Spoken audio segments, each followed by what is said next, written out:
E aí, tá tudo bem com você? Eu sou Wellington Calazans, estou de volta para mais um vídeo exclusivo. Hoje com um convidado especial.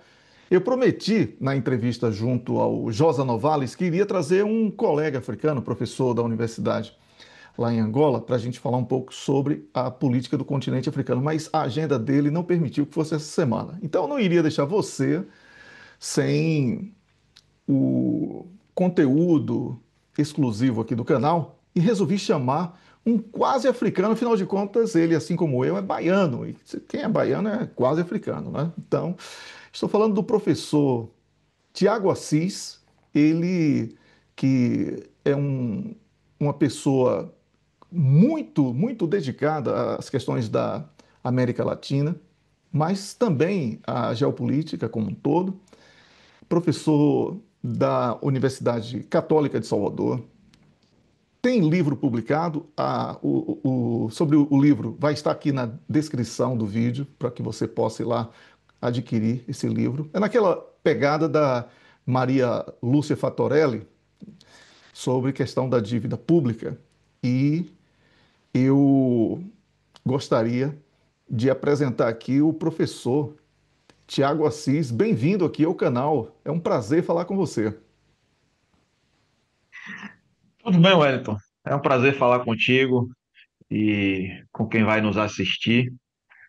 É, Enfim, temos aí um pé ou os dois pés na África, né? O que é um privilégio, né? Principalmente para quem é baiano, que tem a possibilidade de desfrutar de uma gastronomia bastante peculiar, E né? não só a O que mata de gastronomia, hein? inveja, muita gente. Mas o que é que a gente pode fazer, né? É, exatamente. Com o Aldo Rebelo uma vez me falou que conhece um cidadão que era deputado e todo mundo se apresentou dizendo de qual estado ele era e etc. E ele, na hora de se apresentar, ele falou assim: Bem, eu não gostaria de dizer de onde eu sou para eu não humilhar os colegas, porque ele era baiano. Então, então, longe de ser uma bolha aqui, o canal é sobre geopolítica, mas não deixa de ser divertido falar sobre o nosso estado com muito orgulho, né? Eu que tive a felicidade de ter como um dos principais mentores na questão da geopolítica um baiano imortal, que é o professor Luiz Alberto Muniz Bandeira. Então, ninguém melhor do que ele para falar o que é a Bahia, né? E sobre a luta da Bahia, sobre tudo que representa a Bahia nessa construção, na tentativa, pelo menos, de construir um Brasil melhor, ainda que na política estejamos com alguns pontos que precisamos debater com mais profundidade, não aqui nesse espaço, mas oportunamente em outro fórum. Tiago, eu gostaria de começar falando com você sobre a Venezuela, porque nós temos aí uma movimentação estranha dos Estados Unidos, uma tentativa explícita de, de mudar o governo venezuelano, com uma combinação aí com o Prêmio Nobel da Paz, né, que, para variar, premia oposição a quem o Ocidente alargado, como diz o Major-General Agostinho Costa, pretende atacar. A Venezuela é riquíssima em petróleo e ouro, não é? Commodities essenciais para essa disputa global que estamos testemunhando no momento. Eu gostaria que você falasse um pouco sobre essa questão da Venezuela e também sobre a mentalidade tacanha do político brasileiro que enxerga na Venezuela o adversário do Brasil, enquanto deveria enxergar como um parceiro estratégico. Meu amigo, vamos lá. É, Não tem como falar da Venezuela sem falar do Brasil. Afinal de contas, o Brasil possui a metade do território sul-americano, metade da população sul-americana, e é um país que, em tese, deveria ter protagonismo no BRICS, que tudo indica que será o grupo a liderar o processo de globalização no futuro. Aliás, já é uma realidade presente. E por que essa conexão? Porque, antes de mais nada, é preciso recordar que o Brasil teve um papel fundamental, infelizmente, no veto ao ingresso da Venezuela no bloco. Esse veto é precedido de uma declaração ou omissões por parte do governo Lula no que tange à eleição na Venezuela. O Brasil foi um país que questionou a legitimidade das eleições, enquanto que na eleição em que levou o presidente Lula à presidência, em 2024, em 2022, perdão, não vamos esquecer que a Venezuela reconheceu a legitimidade do pleito eleitoral, quando toda a oposição brasileira, né, toda a tradicional direita brasileira questionou a legitimidade, questionou as urnas, questionou a autoridade judiciária do Tribunal Superior Eleitoral. Ou seja, é um governo, Wellington, somente para fazer uma interface aqui com a psicanálise, que talvez sofra de uma espécie de neurose obsessiva, né? Vai, volta, é, sente a necessidade de o tempo todo dar uma declaração, nunca tá satisfeito com o que disse anteriormente, é marcado pela contradição, pela ambivalência, que são sintomas típicos, né, de quem sofre de uma neurose obsessiva. Não sei se isso acomete a quem chefia o Estado e, de repente, os seus assessores, porque é muito estranho esse comportamento do Brasil, né, que de manhã afirma a soberania nacional, afirma a legitimidade do BRICS, mas de noite deslegitima a Venezuela, que compõe o Mercosul, que é nosso vizinho sul-americano, sofre como já sofreu no passado, como nós sofremos e ainda sofremos por uma pressão externa absurda dos Estados Unidos. Aliás, um parêntese aqui, para lembrar de um grande brasileiro, embora não seja baiano, o Ariano Suassuna, né? Certa feita, quando entrevistado, ele disse que os Estados Unidos, quando aprendeu que exportar para os outros países Madonna e Michael Jackson era mais eficiente que jogar bomba, parou de dar golpe militar. No nosso caso aqui, parou de patrocinar os golpes militares na América do Sul. E hoje o golpe é brando. O golpe ele surge justamente na captura dos governos já instituídos, como ocorre com o governo brasileiro. É muito estranho essa postura do Lula de conversar com o Trump e o Trump dar uma declaração no dia seguinte de que ficou encantado com Lula. Bem, obviamente você pode ter uma boa articulação, você pode ter empatia, né? E isso gerar boas relações. Mas no momento em que o Brasil dar declarações contra a Venezuela, vetando seu ingresso pleno no BRICS, contestando a legitimidade do seu pleito eleitoral, por outro lado, o Brasil está atuando contra o próprio BRICS, está atuando contra a integração da América Latina. O Brasil deveria ter um papel importante na integração da América Latina, mais especificamente da América do Sul, para, de fato, ter um papel protagonista no BRICS, né? E nada se falou sobre, recentemente, a entrega do Prêmio Nobel da Paz a quem leva a discórdia para dentro de seu país. É outra contradição, é outra ambivalência que marca, né, essa patologia neurótica obsessiva aí que tem tomado conta do nosso país e do nosso continente.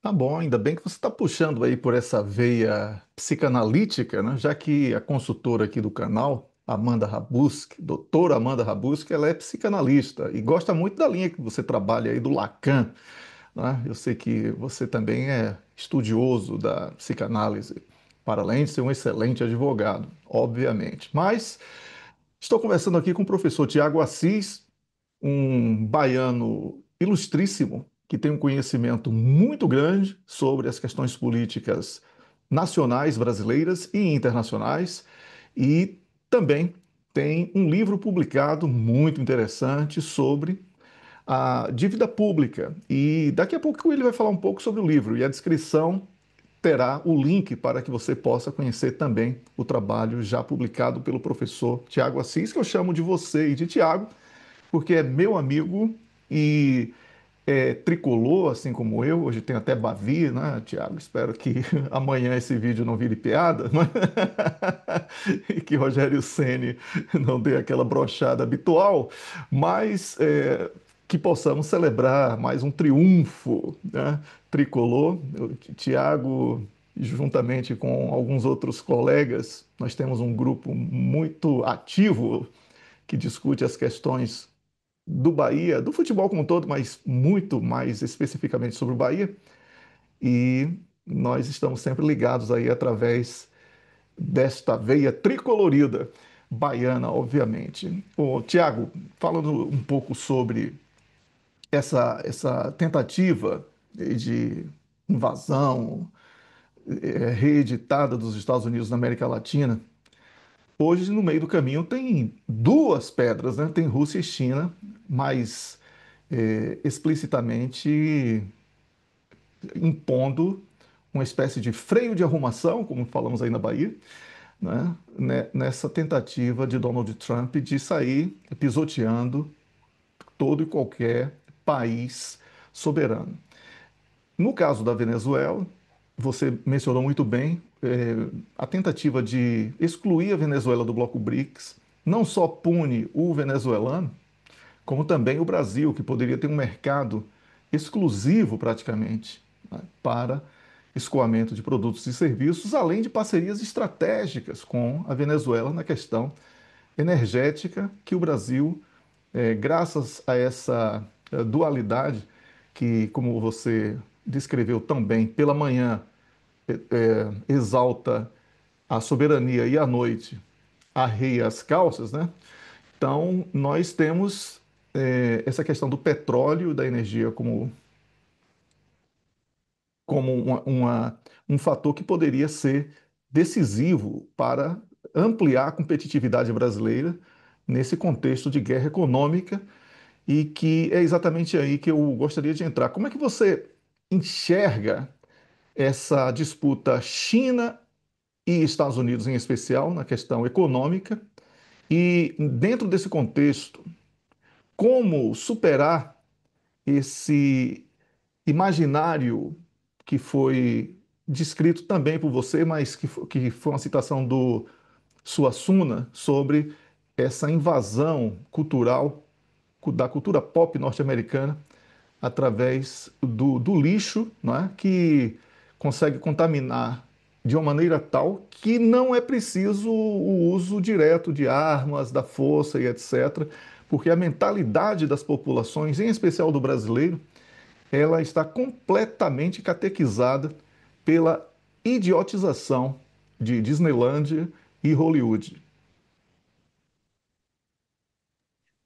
Meu amigo, deixa eu começar pelo fim, porque essa agenda aí, cultural, ela me remete a um estudo que eu tenho feito atualmente para escrever um artigo ao final do ano que eu iria apresentar numa jornada aqui mesmo em Salvador, sobre a questão da neurose obsessiva. Olhe bem, Lacan, né, para render homenagem à sua amiga psicanalista, é, ele trata de um período específico das nossas vidas, um período infantil, ali entre os 6 e 8 meses, em que nós passamos por uma experiência que Lacan depois teoriza como o eixo especular, que é a formação do nosso eu. Né? Vou aqui ser bem breve e didático para que as pessoas possam entender o que eu quero dizer. Nesse período da infância, nós temos a experiência de nos vermos através do espelho. Só que nesse período, nós não temos ainda a plenitude da nossa coordenação motora.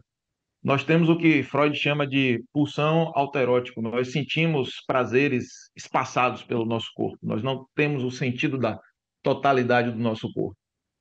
E nesse instante, a criança se vê no espelho e busca a confirmação no adulto. Pode ser a mãe, o pai, o tio, enfim, aquela pessoa por quem ela tem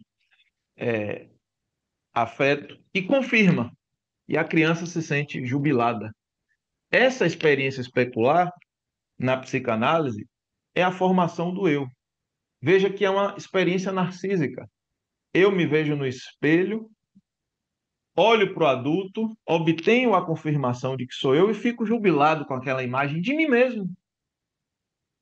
Ou seja, toda a nossa consciência, ela gravita em torno dessa imagem do eu. E tudo aquilo que fere essa imagem do eu nos incomoda. Por que eu estou falando isso?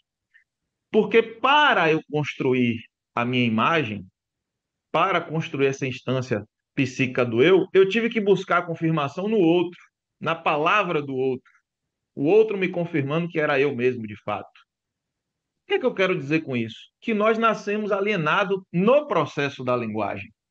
E essa agenda cultural ela é mais eficiente do que a agenda armamentista, porque é pela palavra do outro que eu me alieno. É pela palavra imposta pelos Estados Unidos na sua agenda cultural que nós, enquanto sociedade brasileira, nos alienamos e ficamos, portanto, de cócoras, para render homenagem a um outro grande brasileiro, Machado de Assis, ficamos de cócoras perante essa agenda, né, lambendo botas dos Estados Unidos.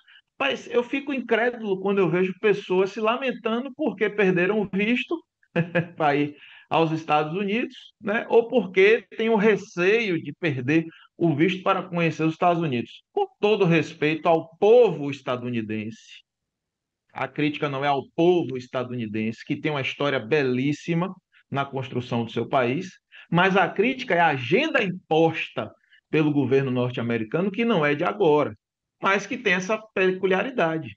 Se antes pegava em armas, agora é através de uma agenda cultural que quer impor o seu imperialismo, né?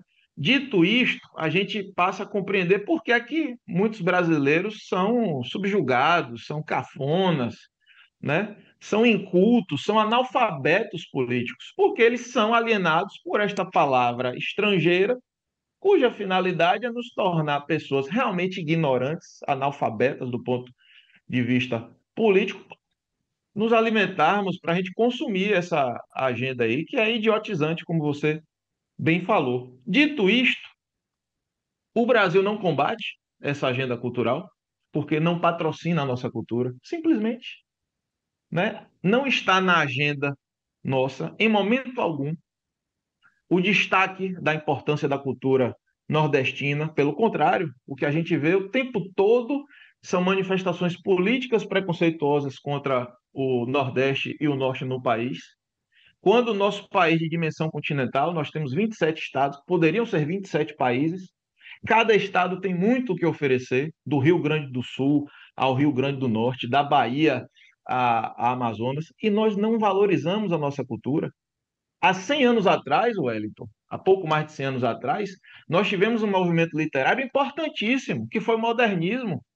Eu tive recentemente no Rio de Janeiro visitando o Teatro Municipal do Rio de Janeiro. Em breve estarei em São Paulo visitando o Teatro Municipal de São Paulo, onde ocorreu, né, o movimento modernista, que foi um movimento que buscou ressaltar a nossa cultura, a nossa identidade brasileira, em detrimento do que na época era importado da Europa. Quer dizer, nós colocamos para debaixo do tapete o que não era uma sujeira, mas é tratado como sujeira, a nossa própria cultura, o nosso próprio movimento literário que enaltece a nossa cultura brasileira, a nossa identidade, a nossa história. Para quê? Para consumir o que é imposto culturalmente pelos Estados Unidos e pelos seus aliados de primeira hora da Europa. Então, assim, a gente nunca vai conseguir dar um passo à frente sem que a gente compreenda, primeiro, por que nós atuamos politicamente e, enquanto sociedade, nós nos comportamos assim, para poder passar a entender a importância que uma Venezuela tem para a integração do nosso continente e para a afirmação, inclusive, do Brasil no BRICS. Porque se a China e a Rússia não enxerga o Brasil capaz de liderar um processo de integração no continente latino-americano, que tipo de protagonismo teria no espectro maior do globo terrestre? Ex- Nenhum. Vai ter o papel que tem hoje, de coadjuvante. Exatamente. Eu estou conversando aqui com o professor Tiago Assis e eu peço para você que curta, comente e compartilhe este conteúdo para que possamos alcançar mais e mais pessoas. Quem pode, contribui com o Pix e com as outras maneiras que já estão disponíveis para colaborar com o canal. Quem quer ser membro é bem-vindo. Quando atingirmos aquele número de 20, eu vou começar a fazer live exclusiva para membros com vídeo, para que você possa fazer perguntas diretas sobre o tema proposto na live exclusiva dos membros, tá bom? Apenas um recado. Tiago, apenas para encerrar aí esse exemplo que você mencionou, a Semana de Arte Moderna, né, de 1922, na música, eu que sou apaixonado por música, e nós tínhamos Heitor Villa-Lobos. E hoje, a primeira coisa que mandaram para mim no WhatsApp foi uma música de Anitta. Eu nunca tinha ouvido uma música de Anitta. Eu dou assim a minha palavra a você. Nunca. Eu não conheço nenhuma música, nenhuma letra dela. Porque assim, lixo a gente já sabe que é lixo só pela estética do horrendo, né? E Heitor Villa-Lobos, ele toca nas rádios aqui da Suécia, especialmente no canal P2 de rádio, que é a rádio dentro do sistema de rádio pública da Suécia. Existem vários canais. O P2, que é o canal de música, e toca muito Villa-Lobos, mas muito. Então, a qualidade ela é atemporal, né? É uma prova concreta apenas para concluir aqui essa questão da invasão cultural e que une todo o espectro da política brasileira, né? Já que semana passada eu vi aberrações da esquerda, aberrações da direita, aberrações da terceira via elogiando o Nobel da Paz para uma figura patética como aquela lá da Venezuela, que eu acredito que já seja um tema até esgotado, diante da repulsa. Aqui entre os países nórdicos, a premiação da Corina Machado foi vista como o sepultamento do Prêmio Nobel da Paz. Chegaram até mesmo a cogitar a possibilidade de recorrer para que a Suécia se responsabilize pelo Nobel da Paz, já que é o único Nobel que não é na Suécia, não é? Este é na Noruega, porque a viúva do Nobel entregou para lá, mas todos os outros são daqui, da Suécia, e eles ficaram preocupados com o impacto negativo na imagem global da premiação, né? Por causa deste tipo de coisa. E tem brasileiro aí, tirado intelectual, que ainda tenta discutir comigo nas redes sociais sobre a minha crítica a esta aberração. Eu que moro aqui a poucos metros do Museu de Pólvora do Nobel e conheço a história como poucos brasileiros conhecem, porque tive acesso aos livros, aos manuscritos dele, etc. E já cobri o Prêmio Nobel em alguns momentos para a imprensa do Brasil e de fora também do Brasil. Então, dito isso, vamos mudando aqui, falando um pouco sobre outro aspecto interessante da cultura brasileira, que é o futebol. Semana passada eu tive o prazer de entrevistar aqui o Josa Novales, que é uma pessoa que faz uma abordagem muito interessante do futebol, mas também da geopolítica. E ele separou, né, já que ficava mais interessante atender a dois públicos distintos. Mas eu gosto de promover essa fusão entre os dois, porque o futebol é uma linguagem global, né? Futebol, o prestígio do Brasil, por exemplo, aqui na Suécia, é muito em decorrência do primeiro Mundial que o Brasil ganhou, quando Pelé estreou com 17 anos de idade, contra a Suécia, aqui dentro da Suécia. Existe uma verdadeira paixão pelo Brasil e pelo futebol brasileiro, pela bossa nova, em decorrência disso. Então, o futebol é um agregador, sim, de muitos valores, inclusive financeiros, né? Mas nós temos aí no Brasil, e eu falei sobre isso a semana passada com o Josa, vou perguntar a você, né? Porque eu vejo o Flamengo, um time de torcida e gigantesca, um time de massa, mas eu fiz um paralelo entre o Flamengo e Israel e perguntei a Josa o que é que ele acha, né? Já que o Flamengo tem a justiça, a mídia, o dinheiro, né? Tem praticamente tudo. Vive chorando, né?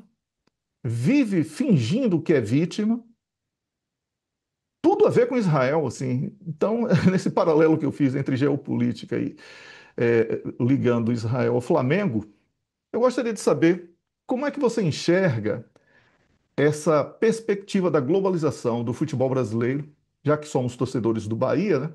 E temos aí um fundo extremamente rico dos países árabes investindo no Brasil, que é o do Grupo City, e isso também gerou um debate preconceituoso na questão regional brasileira. Como é que você enxerga esse tipo de impacto, da presença de novos investidores, surgimento de novas forças e a transição do monopólio rubro-negro do Flamengo para a multipolarização do futebol brasileiro? Meu amigo, a gente quando se refere ao futebol diz nunca é só futebol, né? Porque o futebol, na verdade, não é o que ocorre dentro de campo. O que ocorre dentro de campo é reflexo do que ocorre fora de campo. Então, dá para a gente fazer várias interfaces nessa coisa apaixonante que é o futebol. Bem, um dos pontos que você tocou aí, aliás, os dois eu acho que principais, né? É o Flamengo, ou Flamídia, como a gente gosta de se referir ao time da Globo, e ao preconceito, né, evidente com relação ao Bahia, pelo fato de ser um clube nordestino e que está ganhando protagonismo nacional, em breve vai ganhar protagonismo continental, por conta de aportes financeiros do Grupo City. Começar pelo Flamídia. O presidente do Flamengo, o senhor BAP, ele se comporta como um sujeito perverso. Caracteriza a perversão é a denegação da lei e a ausência do sentimento de culpa. Ou seja, eu não reconheço a autoridade da lei e, ao fazer isso, eu não me sinto culpado, não. Eu sou o senhor da razão, eu estou correto. E como o Flamengo se comporta? Um contrato é assinado, o contrato faz lei entre as partes. O Flamengo não respeita o contrato porque, de uma hora para outra, não lhe interessa mais. E ele não se sente culpado por fazer isso, por ingressar com a ação judicial, bloquear quase 80 milhões que os demais clubes faziam jus. Ou seja, perversão. O Flamengo é um time perverso. Ele está sendo nocivo ao futebol brasileiro. Wellington, até o início da década de 90, nós tínhamos no Campeonato Brasileiro 13, 14, 15 times, que eram 15 seleções. O Bahia, campeão brasileiro de 88, se jogasse contra a seleção brasileira de hoje, dava goleada. Isso acabou no futebol. Ah, mas o Brasil ainda foi campeão do mundo em 2002, mas ainda era reflexo dos jogadores que nasceram no final da década de 80. Os jogadores que começaram a nascer da década de 90 para cá, quando o dinheiro entrou forte, como a Parmalat, no Palmeiras no primeiro momento, o banco lá que patrocinou o Corinthians, a geração que nasceu nesse período aí, que é a que joga futebol hoje, é uma geração fracassada. Fracassada do ponto de vista técnico, fracassada do ponto de vista físico. Nossos jogadores são fracos comparados aos jogadores europeus. E uma geração fracassada do ponto de vista mental. Nós não temos mais um jogador como o Romário. Os jogadores da década de 80 no Brasil eram todos fortes, vigorosos, do ponto de vista físico quanto do ponto de vista mental. Então, nós temos aí que fazer esse panorama histórico para compreender onde nós chegamos hoje. O futebol brasileiro hoje vive um declínio técnico, físico e psicológico. Então, o modelo que nós tínhamos até o final da década de 80, início da década de 90, era um modelo do futebol brasileiro paritário. Não existia essa disparidade de recurso financeiro entre os clubes. A diferença que havia era mérito dos próprios clubes, porque o que mais importava naquele momento era o dinheiro de bilheteria. Então, o Flamengo tinha uma grande torcida, arrecadava muito. O Bahia tinha uma grande torcida, arrecadava muito, né? Enfim, isso ficou como segundo plano. O papel do torcedor ficou no segundo plano. O futebol virou apenas um negócio. E quando vira apenas um negócio, quando o meio de se relacionar é apenas o dinheiro, e o futebol, portanto, é vendido não como uma paixão, mas como uma mercadoria, a gente passa a testemunhar esse tipo de episódio que ocorre hoje. Então, o Flamengo não está preocupado com o futebol brasileiro, está preocupado com o seu bem-estar próprio, com o seu balanço patrimonial, com a sua lucratividade. O futebol brasileiro, para o Flamengo, não está nem em segundo, terceiro plano. O primeiro plano é ele, segundo plano é ele, terceiro plano é ele.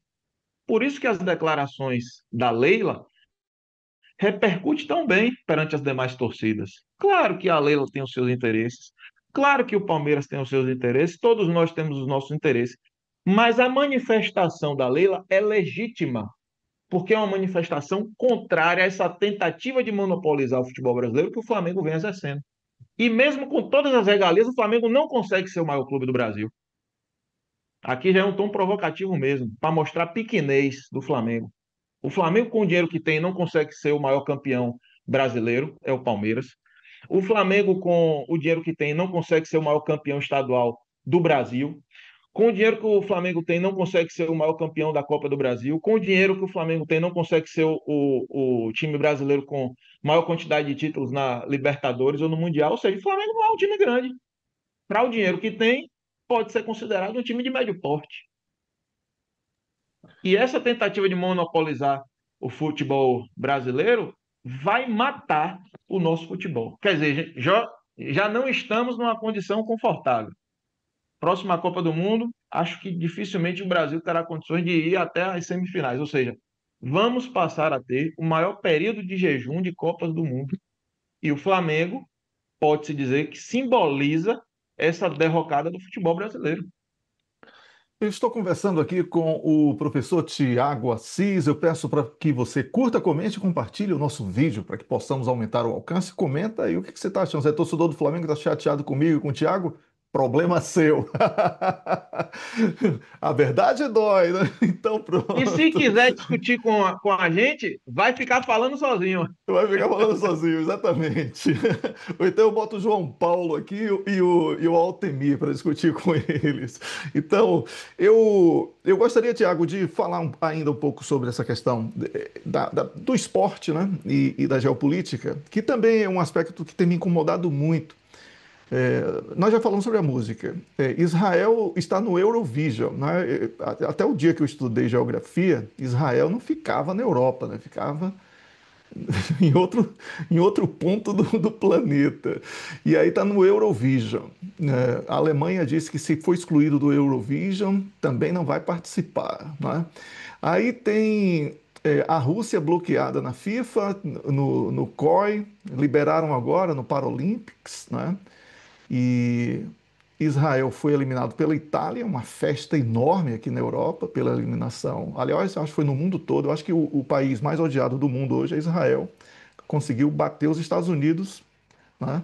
Ainda que Israel seja o escritório de comando do Ocidente, em especial dos Estados Unidos. Né? Não existe presidente dos Estados Unidos, existe o obediente do lobby sionista. Não existe líder político europeu, existe o escravo do lobby sionista. As democracias foram vendidas e morreram, não a partir daquela perspectiva do livro daquele imbecil que ficou recentemente até elogiando a soberania brasileira, né? Se tem coisas que quando acontecem, eu fico rindo, né? Se um imbecil que escreve aquele livro Como as Democracias Morrem, né? Elogia a soberania brasileira, você tem que ligar um sinal de alerta total sobre o verdadeiro conceito de soberania, mas não nessa perspectiva que eu estou falando, mas assim, na perspectiva de que as democracias elas abriram brechas para que o financiador de campanha, que normalmente é o sionista, eu não estou falando do judeu, estou falando do sionista, aquele mesmo sionista que patrocinou a morte dos judeus através do exército de Hitler e agora sacrifica muitos judeus na Palestina no confronto contra as forças de resistência no campo de batalha. Então, eles perceberam que é mais fácil comprar, forjar primeiro políticos débeis, não é? Eles começam nas divisões de base dos partidos, aqui da Europa e nos Estados Unidos. E aí projetam imbecis completamente vinculados por fanatismo religioso ou por dependência econômica financeira na venda da consciência ao lobby sionista, e nós não temos um uma democracia ocidental. Nós temos uma representação cinematográfica do que seria a democracia a partir de uma representação política completamente comprometida. Mas aí temos no esporte uma ingerência absurda, né? Além da cultura que eu falei do Eurovision, nós temos Olimpíada, em que a Rússia, que sempre foi uma referência fantástica de esporte olímpico, no futebol, a Rússia, que estava querendo despontar como uma potência, e a China também, né? A China não está barrada, mas a China também tentou ingressar no futebol com força, mas parece que viu o que era e desistiu. Como é que você enxerga essa politização do esporte internacional para preencher uma agenda fadada ao fracasso, que é ocidental, completamente decadente, e de que maneira essa decadência socioeconômica e também da condição de potência única dos Estados Unidos, que carrega esse Ocidente nas costas, poderá influenciar no ressurgimento do esporte como agente de aglutinação e de promoção da paz e de outros valores nobres? Meu amigo, eu cheguei há um tempo atrás fazer um comentário, porque essa, essa algeriza que o Ocidente demonstra pela China e pela Rússia os incomoda, obviamente, mas não a tal ponto de mexer com, imagino eu, né, com o psicológico do Xi e do Putin. Mas gera algum constrangimento, porque exclui a Rússia das principais competições internacionais, né? A Copa do Mundo, por exemplo. E olha que tem pouco tempo, né, que a Rússia sediou uma Copa. Então, eu sugeri que fosse feita a Copa do BRICS. Seria um evento espetacular, com certeza um evento de sucesso. Você teria grandes países, grandes seleções, um público consumidor enorme. Wellington, se a gente juntar aí Brasil, China, Rússia, Índia e África do Sul, a gente tem quantos por cento da população mundial? Seria um evento de sucesso, Copa do BRICS, né? Essas cinco seleções jogariam, mais as seleções daqueles países que já estão integrados ao bloco. Mas isso seria um sucesso enorme. Por que não se fazer a Copa do BRICS? Seria um tapa com luva de pelica, né, nos Estados Unidos e nos europeus subjugados aos interesses dos Estados Unidos. Repito, a crítica aqui não é ao povo estadunidense, nem ao povo europeu, que, aliás, tem dado aulas com manifestações volumosas em detrimento de Israel e a favor da afirmação da soberania da Palestina, coisa que não existe. O que existe é um povo heróico que resiste a toda forma de violência e de genocídio. Bem, então eu imagino que Rússia, China e os países árabes terão um papel fundamental no esporte a nível internacional. E por que não dizer no futebol? E eu acho que nós podemos ser pessoas privilegiadas nesse sentido. Por quê? Porque hoje o Grupo City, que é o maior conglomerado de futebol do mundo, tem o Bahia como seu primeiro clube. Aí as pessoas falam: não, rapaz, o primeiro clube é o Manchester City, não é o Bahia. Eu vou discordar e vou apresentar um dado aqui fundamental. Qual é o maior patrimônio de um clube ou de uma SAF? Torcida. A torcida do Bahia é maior que a torcida do Manchester City. Com o tempo, né, nossos amigos árabes vão descobrir isso e vão aportar muito mais dinheiro no Bahia para matar ainda mais de inveja, né, os torcedores dos outros times do sul e sudeste do país, né? E vai atingir o ápice quando a gente conquistar um título nacional e uma Libertadores da América e assim por diante.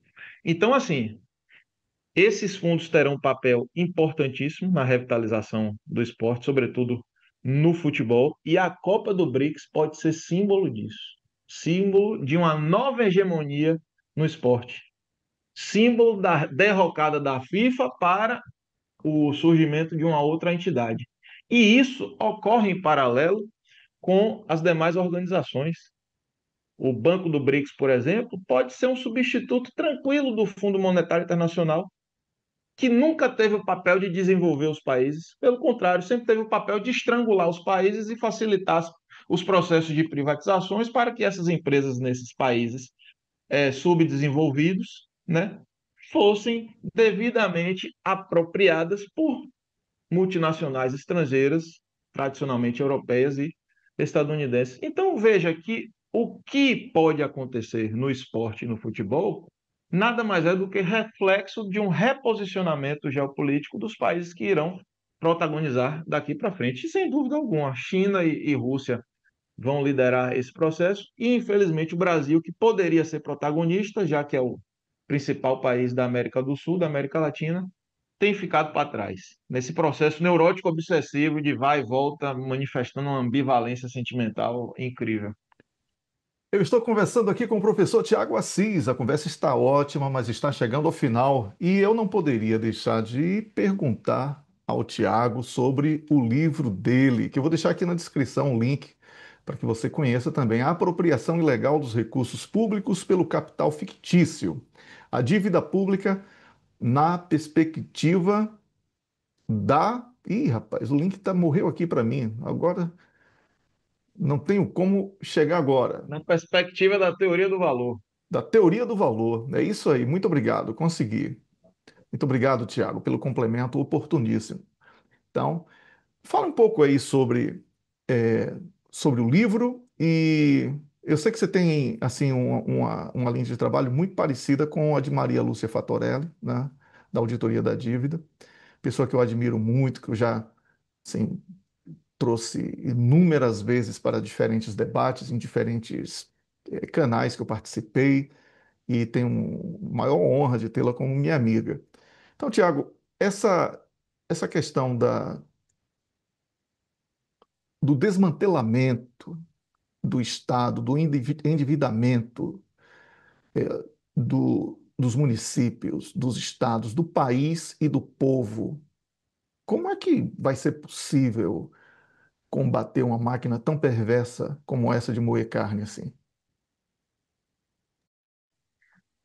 Então, caro, esse tema é, está, nunca saiu e permanecerá na ordem do dia.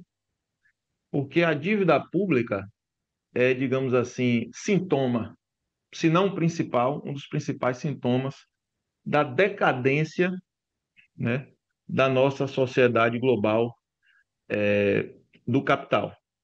E tem tudo a ver com o que nós estamos discutindo aqui. Vejamos bem, vou começar por um dado.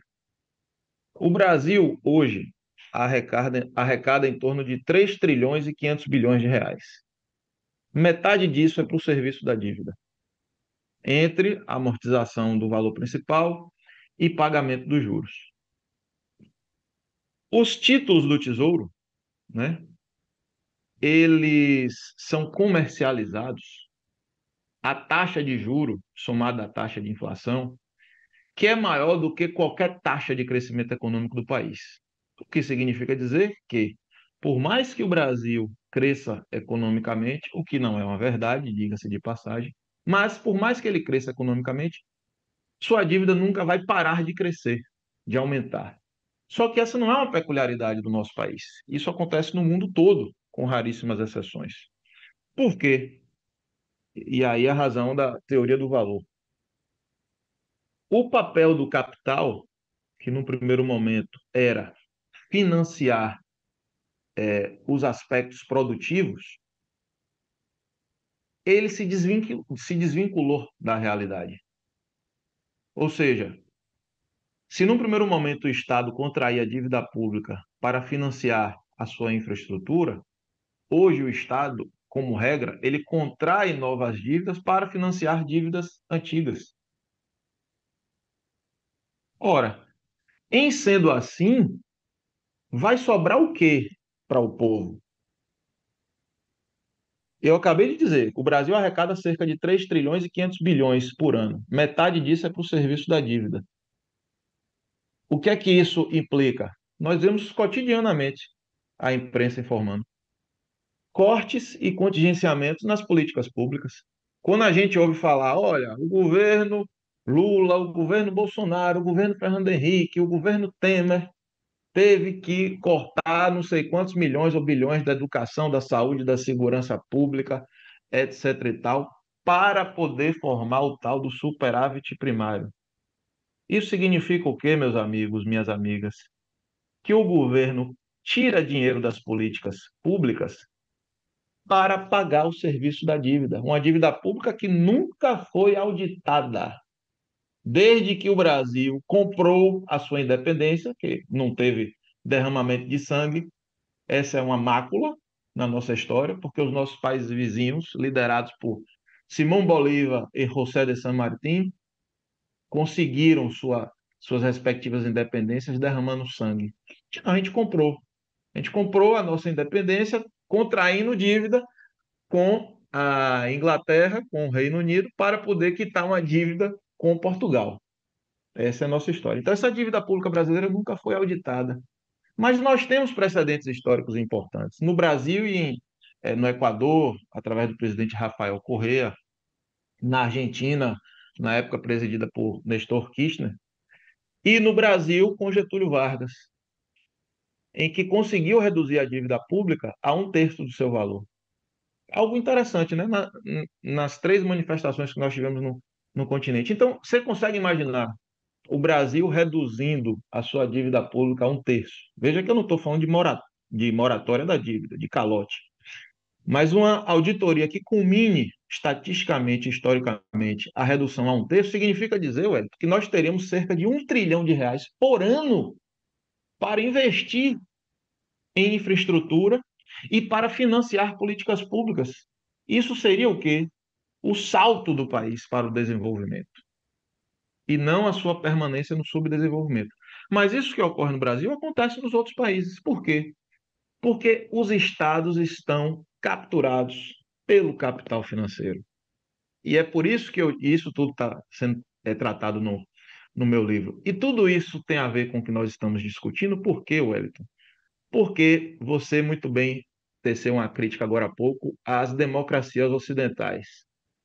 E é preciso recordar, por exemplo, que o conceito de democracia, na acepção moderna, que nós conhecemos, é oriundo da França revolucionária.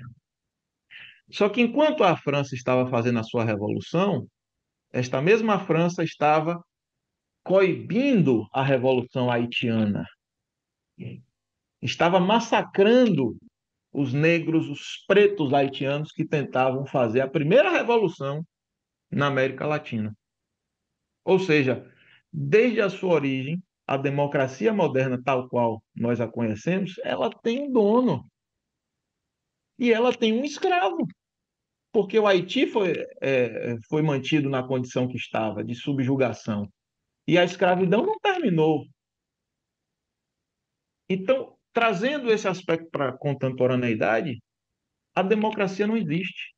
A democracia, tal qual nós conhecemos, ela se circunscreve à possibilidade de, a cada 4 anos aqui no Brasil, a gente ir votar. Mas a democracia, no sentido de garantia plena dos direitos fundamentais, não existe quando uma parcela considerável da população brasileira vive em estado de insegurança alimentar, quando uma parcela considerável da população brasileira vive nas favelas. E essa esquerda identitária aí gourmetiza a, o processo de favelização no Brasil. Você, se quiser ir no Rio de Janeiro, por exemplo, você pode fazer um tour pelas favelas cariocas, onde já se viu, que estupidez. É um safari, né? Assim, é ridículo demais. Eu recordo que quando eu vivia em Angola, eu ia muito para o Rio de Janeiro, porque no início aí deste século, o voo não era em São Paulo como é hoje, era no Rio, o voo da TAG, que é a empresa aérea angolana. E eu ia muito, eu amo o Rio de Janeiro, assim, gosto demais do Rio de Janeiro. E eu conversando com algumas pessoas das favelas lá do Rio, eles me falavam assim que a maior angústia deles não era só de ver alguns artistas famosos chamando favela de comunidade, que para eles aquilo era uma agressão enorme, uma romantização do sofrimento, mas era ver turista de jipe fazendo safari na favela. Aquilo me tocou assim muito fortemente, porque lá ele, viu, porque já que você é baiano, porque é uma reflexão de quem sente na pele o preconceito de uma maneira muito dura. E tudo isso, você usou uma expressão ótima, gourmetizado, assim, tudo isso romantizado, é muito absurdo, decorrente dessa dívida que nós pagamos sem saber por quê. Então, Tiago, para concluir, eu gostaria que você deixasse aqui uma mensagem sobre a importância desta reflexão do brasileiro sobre a capacidade do Brasil de ser uma nação independente. Meu caro tricolor, a cereja do bolo eu vou deixar para o final mesmo. O que eu gostaria de fazer, na verdade, era uma provocação, né? Como psicanalista em formação, a pergunta que eu faço para a reflexão é: qual é a causa do seu desejo? O sujeito da psicanálise, o inconsciente, é político. Lembre-se do que nós conversamos no início. Nós somos constituídos como sujeitos a partir da alienação, a partir da palavra do outro, quando a criança constitui o seu eu, né? Então, o sujeito da psicanálise é o sujeito da política. Então, enquanto sujeitos da política, enquanto animais políticos, a pergunta que nós devemos nos fazer é: qual é a causa do nosso desejo? Que tipo de política a gente quer? A gente não tem como escapar dela. Nós somos isso. Não vamos construir nenhuma sociedade harmoniosa. Isso é uma falácia, isso é uma lenda.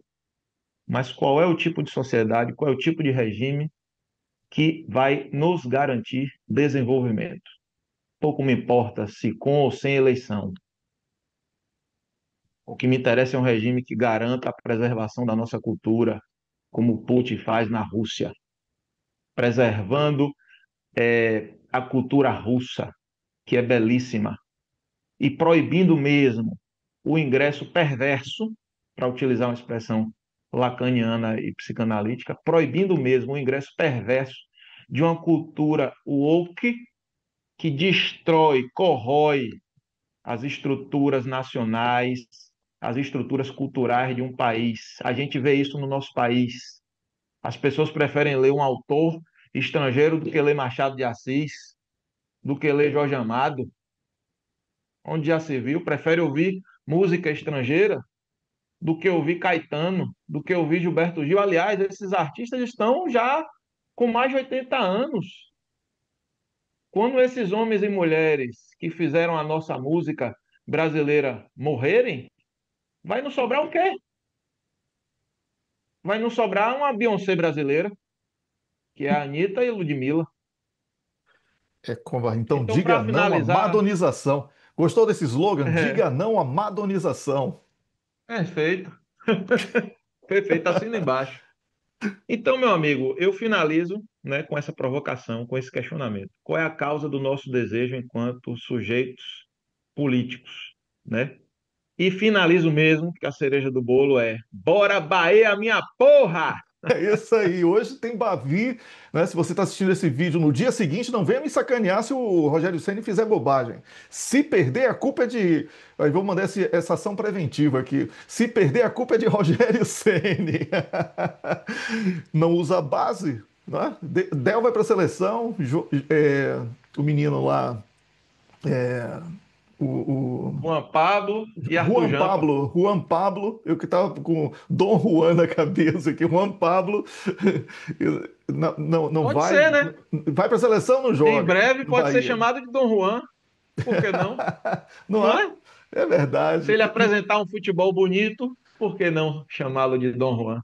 O Dom Juan dos gramados, não é? Tem Del, tem Juan Pablo, tem Del já é meninos. apelidado de Haaland do Sertão, né? Isso, já aí dentro dessa internacionalização do Bahia.